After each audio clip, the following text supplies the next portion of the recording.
କାହିଁକି ତୋ ମାମାକୁ ପୋଲିସ ନବ? କ'ଣ କଲା କି ତୋ ମାମା? ଆଉ ମାମା ଗଲେ କେମିତି ରହିବୁ? ନୂଆ ମାମା ଆଇଲେ ବାଡ଼େଇବ ଯଦି ତୋତେ? ନୂଆ ମାମା ଆଣିବୁ ତାହେଲେ? ଆଉ ନୂଆ ମାମା ଯଦି ତୋତେ ବାଡ଼େଇବ? ଆଉ ଗେଲ କରିବ? କିଛି ଖାଇବାକୁ ଦବନି? ରହିବୁ ତା ପାଖରେ? ଆଉ ମାମୁଁ ଘରକୁ ବି ଛାଡ଼ିବନି? ମୁଁ ନଥିବି ଯେ ତୁ କହୁଛୁ ମତେ ମାରିଦେବୁ, ପୋଲିସକୁ ଦେଇଦେବୁ। ଆଉ ତୁ କେମିତି କାହା ପାଖକୁ ତାହେଲେ ଫୋନ୍ କରିଥିଲୁ?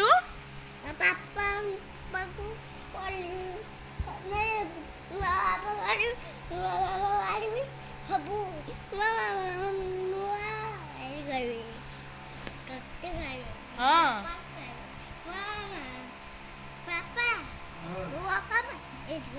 ହଁ କହୁଛି ନୂଆ ବାପା ବି ଆଣିବ ହେଲା କି?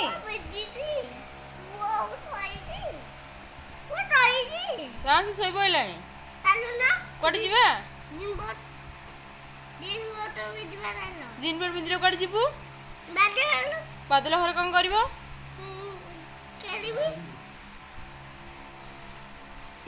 ସେ ଶୋଇସାରୁ ଆମେ ଚୁପକିନା ଲୁଚିକି ପଳେଇବା ଆଉ ହେଲା। ହଁ କବାଟ ଦେଇଛନ୍ତି ସେ।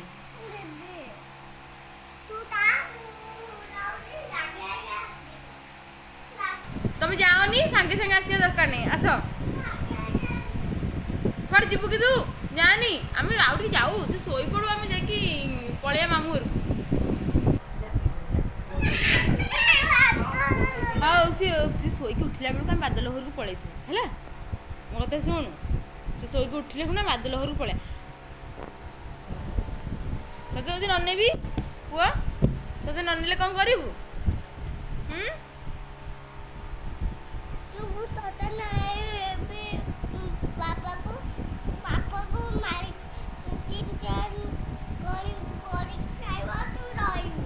ହଁ ତମେ ଚିକେନ୍ କରିକି ଖାଇବ, ମୁଁ ଏଠି ରହିବି। ତମେ ବାଦଲ ଘରେ ଚିକେନ୍ କରିକି ଖାଇବ।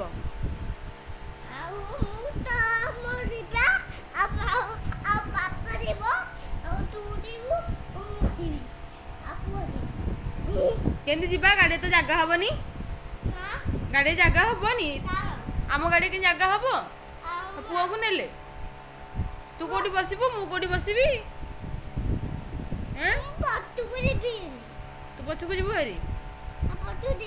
ଆଉ ପୁଅ କୋଉଠି ତାହେଲେ ବସିବ? ପଛରେ ବସିବ, ପଡ଼ିଯିବନି ସେ? ଆଉ ତୁ କୋଉଠି ବସିବୁ? ଆଉ ମୁଁ କୋଉଠି ବସିବି? ମୁଁ ବସିବି, ଯିବିନି?